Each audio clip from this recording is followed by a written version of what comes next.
Hello. Hello. Hi. Thank you, Hunter. Thank you. Yeah. I don't feel so alone now. If you can hear me, can you clap your hands? Oh, yeah. Thank you. I know. I did so great. Thanks. Welcome back. How was the conference so far? Excellent. Yeah. Good. Okay. Thanks, Garrett. Nice watch, Garrett. That's a nice watch. um, okay. So we're entering now our last session. This is our last thing for the day. I know it's sad. It went by so fast. So we have a panel up here, and we have our facilitator, our very own Dr. Lacey Carpello, Vice President for Student Affairs here at EOU. Thanks, Lacey. Yeah. By the way, she has like the best Skittles in the world. I'm just going to say that right now. Go to our office. And anyway, so Lacey has spent over 15 years as a leader in higher education with experience in overseeing programs that include diversity and inclusion, enrollment services, student department, academic support services, housing, and campus life. Pretty much she's done it all. Lacey has worked at a variety of private and public institutions in Oregon, Alaska, Washington, Colorado, and California. She has a PhD in education and human resources with an emphasis in higher education from Colorado State University, a master's in counseling psychology from the University of Denver, and a bachelor's in psychology from Occidental College.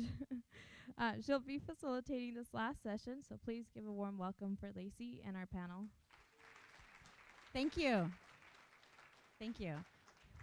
Yeah. So we'll have the panelists. So we're missing Aremy, but so these are our fabulous panelists for today. And what our panelists are going to do is they're going to reflect on the conference. They're going to reflect on the learning outcomes and just kind of share some of their knowledge, experience. I've asked them to reflect and talk from their heart. So I know that they'll do that today. So it's really important as a panelist and as people are sharing for everyone to be respectful, to make sure that we're not on our phones. If you need to take notes, that's fabulous.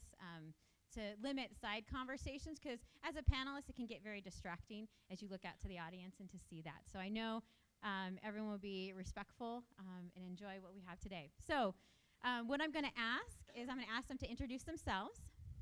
I want them to say their connection to EOU, their name, their connection, what department, major, college, how are they connected to EOU, and then what is the first word that comes to their mind when we say the word inclusion. So Mike, we'll have you start. Okay, yeah, that's a lot. Okay, my name is Mike Williams, and I am the director for the Student Support Services program here at the university. We are under the umbrella of TRIO, which is a federally funded program, and we do give academic support to students here at the university. As far as my degree, I guess my latest that I'm working on is my doctorate of education in educational leadership. I do have a specialist degree in education from Arkansas State University, and it is in community college administration with an emphasis on community college teaching. As far as let's see, what else we wanted to... The one word you think of when you say the word inclusion. When you talk of inclusion, one word, everyone. We'll just go down the row. I thought you were going to say mine. I was going to get upset. Hi, I'm Dr. Adam Lotfi. I'm a counselor here at EOU, so I work in the counseling center. As far as the word that I think of when I think of inclusion, was that it? Empathy. Hi, I'm Jessica. I'm a junior here. I'm an ed major and an anthropology major. I am a trio mentor, and I work for the Multicultural Center. I'm the student union president for the Multicultural Center. The thing I think of when I think of inclusion is respect. And I totally stole her answer. I have it written down, so she read it off my paper, I'm sure. My name's Tawnya Lubbes. I am from the College of Education. Shout out to Ed. And I have some titles up there. I'm also the director of the Oregon Teacher Pathway Program. Shout out to OTP. And as y'all already know, the first word that came to mind for me with inclusion was respect. And we'll go back to Mike. Yeah, sorry, Mike. Okay. So we have 2 questions. They're not all going to have an opportunity to answer these because we have such a short amount of time. So, Mike, reflect on the day and the time we have shared together. What inspired you today? What challenged you? What surprised you? What, if anything, made you feel a sense of belonging and connection? Now, you don't have to answer all of those, but just reflect on that. Thank you. When I look at today, first of all, it was great just kind of watching all of the faces coming in. You know, all of the people from early this morning, and even when we're just kind of standing out there and just watching, looking at all the faces of the people who were coming in. And really kind of one of the things that I've really learned is that we do know a lot about diversity, but we have so much more to learn. There is something that is changing every day, and it doesn't matter whether it's the phraseology. It doesn't matter whether it's something, whatever it is, we have to always be constantly learning and willing to learn.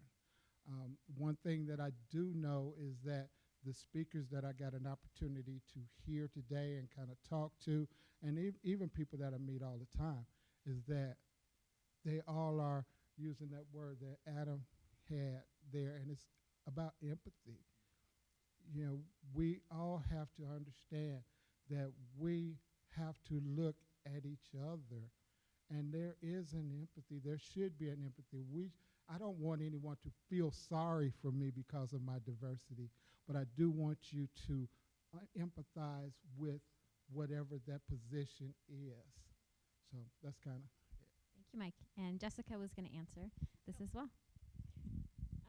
I think what inspired me the most today was just seeing the turnout. I've been kind of in the background of all the work that everybody has put in, and just seeing the passion that all the people that have put into it. The challenges I see was just the issues and how people were going to react to it, and I feel today was successful. Thank you. So go, Adam. We'll have you. So 1B, there's other parts to it. So one of the learning outcomes for the conference is for students to learn about diversity, equity, and social justice, as well as gain skills that will enable them to be responsible and reflective campus and community leaders, as well as advocates for creating a more inclusive campus community. Do you like how I was able to have you all see that again? Yeah. So in your own words, please describe what it means to be an advocate, and how does one create an inclusive community in the higher education setting? Okay, that's a lot. So I guess the thing that I was most struck by, or that resonated most with me, was that story that we had in the very beginning about the gardener's tale, you know, with the soil and the different flowers, the pink flowers and the yellow flowers. It's very similar actually to my counseling philosophy. And so I was listening to this as sort of a model for disease, right, or for pathology or whatever, but it's also a model for health at the same time. It's like when you look at it, that analogy, it's like you can see on some level where it is that people struggle with their own growth, right? But it's cool when you see that, you can also see the solutions as well. And so that's really cool, you know, giving people a facilitative environment for growth, and for us to do that in whatever role that we're in here at the university, I think is really important. And that's why I use the word empathy, because empathy really is about meeting people where they're at. It's not necessarily treating people all the same, but giving people what they need sort of in that moment. And it's easier, I think, for me, because I work a lot with people one-on-one. And so I really can work with the person where they're at. But I think we can strive to do that as a university as well. And really work to sort of connect and to understand another person's experience, try to walk with them in their shoes. And so I felt like we got a lot of those messages today. And to me, that's what being a really good advocate is about. It's not necessarily making you think like me as much as it is us understanding each other and coming from a place of respect. And Tawnya? Thanks. To me, I didn't actually write this down, but for me, being an advocate, especially as a person that's in a position of power at Eastern, as a faculty member, is being available to those that come to me so that they feel comfortable, and then helping them navigate the pathways that they need so that they can be successful, and providing the opportunity for them to tell their own story. It's not my story to tell, but it's their story to tell. But as a person in a position of power, I can help them get to that point where they're heard. So that's really important. And then were we answering the second part of that? And I think how we have an inclusive community is, first of all, checking ourselves. So my students will make fun of me because I say this, but I often say, check yourself before you wreck yourself. And then that is so true. If I stop and think about what I'm doing, or someone else checks me, then that helps me continue to develop and work on my own identity. And until I'm comfortable with that, it's hard to help others navigate their identities, and foster an environment of inclusion. I would also say that we have to get past using philosophies and terms such as tolerance, because nobody just wants to be put up with. They want to be valued. And sensitivity. I'm not being sensitive. I should respect you for who you are. It's not about sensitivity. It's about being real and realizing people are people and deserve respect. Thank you. So we do have time, so if any of the panelists, if you want to respond to question 1 or 1A or 1B, if you didn't have opportunity, you can do so. Just kind of one other thing that I do want to say, and I'm not sure how the other caucuses went. I hope they went well. But I do want to say that the caucus that I helped facilitate was wonderful. It was a wonderful discussion, at least I believe so. And I would like to and hope that we can have these discussions all year long, not just once a year in February. I mean, it's great to have it that time, but if we can, as a university, find a space and find a time to have these discussions, and I'm not talking about just blocking everyone off. I'm just saying giving people space that they need so that they can, again, use it as a place or a time to have a sense of belonging here at the university. That's what we want. You know, that to me is part of that inclusion piece. And that is, again, that part of that, how do we have, make that a community, you know, at EOU. We do need to have our spaces. We do need to have our times. We need to also come together. So it can be done. People, we can multitask. You know, it's not just an all or nothing zero-sum game. Just let's get together and work on it like that. That's how I feel. Yeah, and another thing I would want to add is it came up a lot in the cultural appropriation seminar or workshop, the idea of unfinished business, and so leaving maybe with more questions than answers, or but just having a greater awareness of things. And I really liked that. I think oftentimes when we talk about topics that, you know, aren't always happy and fun and, you know, we struggle with, we want to have an answer, or what do I do? Or you walk away feeling like, well, what do I do with all this stuff? But just, I would encourage people, whenever I come away from something like this, I always, you know, encourage people just to be aware of sort of what's going on internally, whatever reactions they may be having, and be okay with, you know, this being maybe the beginning of something as opposed to sort of an ending point.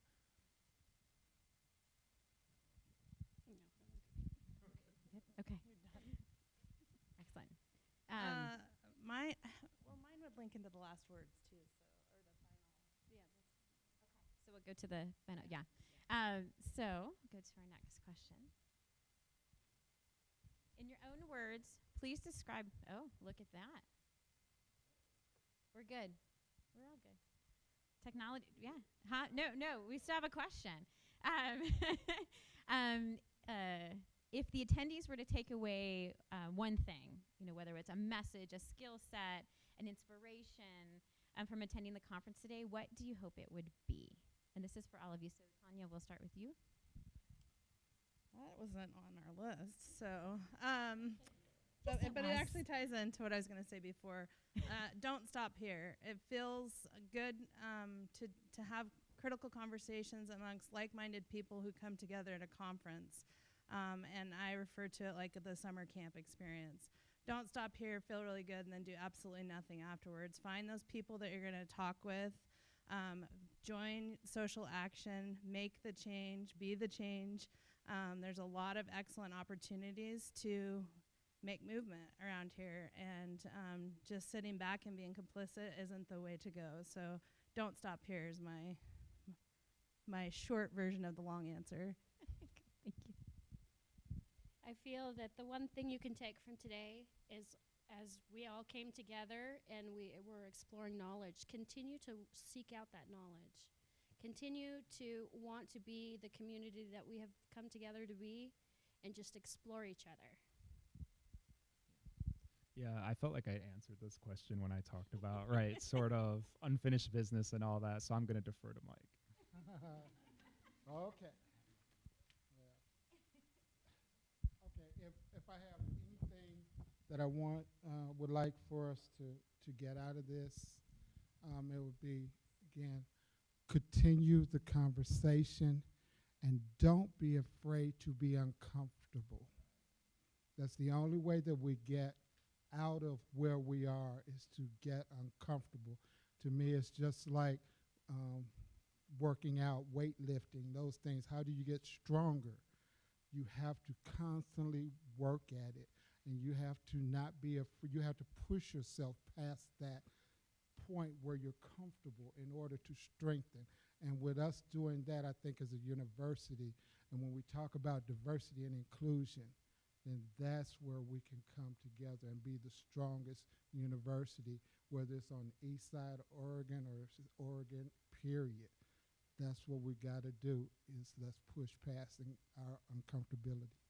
Great, thank you. Any other words from the panelists? Do you feel like you said it? Excellent. Let's give a round of applause for our panelists. Fabulous. So I think it was helpful for them to reflect on the day.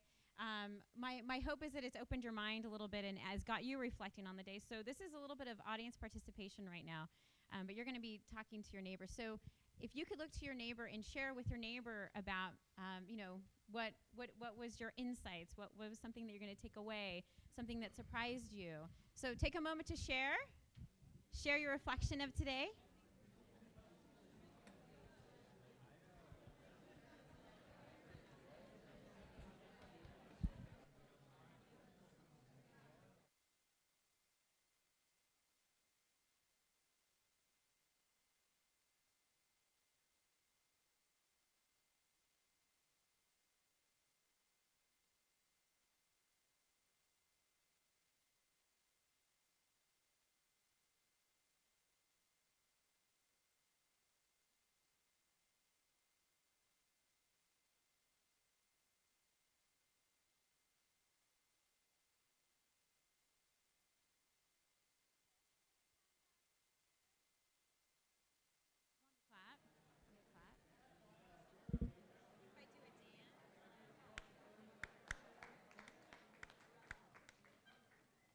I don't know that clapping thing. I used to do like all hands on deck and people go "Arr," like pirates, but I figured I might not be able to get all of you to do that. So thank you for sharing. So before we close out today, we will be taking a group picture, and so we'll ask at the very end we'll have everyone just like scoot in. So make sure we want you to scoot in. You can actually, on the back of the program, you'll see the fabulous picture that was last year. Maybe I'll buy lunch for someone who can find me in that picture. If you find me in that picture, I'll buy you lunch. You just come up to me and show me where I'm at. It's like, where's Lacey? I'm 4'11", that's a little hard. Oh, we can put that down. You can do it later. Okay. So as we close out today, I think we really need to give appreciation to the team and the students and all those involved with putting this on. So can you please wave, and we're going to give you our appreciation. Awesome. Thank you. Yeah. So, but also I want to give the appreciation to all of us that are attending, right? We're part of the process. We're part of those conversations. So I want you to high five the person next to you and high five them and say good job. Awesome. Awesome. Thank you. Yeah. Yeah. Okay. We're good.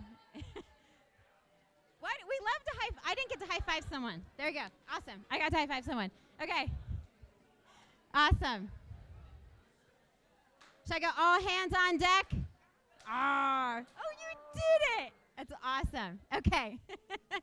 So I want to thank you for sharing your Saturdays with us. And it's important for you to know that it says a lot about your dedication and your passion for creating an inclusive community. And just the fact that you showed up here today helps makes EOU and LeGrand a better place in our community at large. The purpose of today's conference is to develop and grow the community and be reflective leaders, to create advocates for fostering a more inclusive, welcoming community. And I know that we did that today without a doubt. We came together and engaged in honest and difficult dialogues. We expanded our comfort zones, and we developed a deeper awareness of ourselves and others. I think about all that we did today, and I say, wow. And so before we end and do our group photo, I have a few words I want to say. Our panelists touch on it. I know many of the room probably agree with this, it's vital that our work doesn't end here. And we need to continue to remind ourselves to never underestimate the power of one individual. You can make a difference. How many times have you heard someone say, I care so much, but I'm just me, right? I'm just me, right? You are just you. But that's amazing. That's wonderful. You don't know that day, someone who was having a bad day and you said hi to them, I may have said, hey, Mike, it's good to see you today. Exactly, right? I didn't know what type of day he had, right? I don't know what he experienced in that morning, but even that moment of kindness and acknowledgement, that makes a difference, right? I made a difference to Mike. You can never, ever doubt the impact you have on those around you. It is valuable, even if you made an impact on that one person, that means something. Because guess what? If Mike was having a bad day, maybe I helped him have a little better day, and he may have seen Adam and said, hey, Adam. He may not, right? Right. So I just want you to remind yourself that there is power in power being an individual. So I'm going to challenge you. So I want to challenge you to not let your conversation fade into a whisper. Don't let the passion you feel today to be extinguished. Keep that with you. Don't retreat back into your comfort zones. That's really important because I hopefully many of you are passionate today. You feel that passion. You feel excited. You learned something new. I know I learned something new. And I want to take that and I want to continue that. I would encourage you, after you leave today, maybe write something that inspired you today on a sticky note and put that up somewhere where you can see it, in your desk, on your closet, on your mirror. You know, you can use white erase markers and write on a mirror and wipe it off later. Encourage you to do that so you can remind yourself of what made you passionate about today. But I do want to end with you with one of my favorite quotes. And this is from South African social rights activist, retired Bishop Desmond Tutu. Do your little bit of good where you are. It's those bits of goods put together that overwhelm the world. So thank you so much. And now get together for a picture.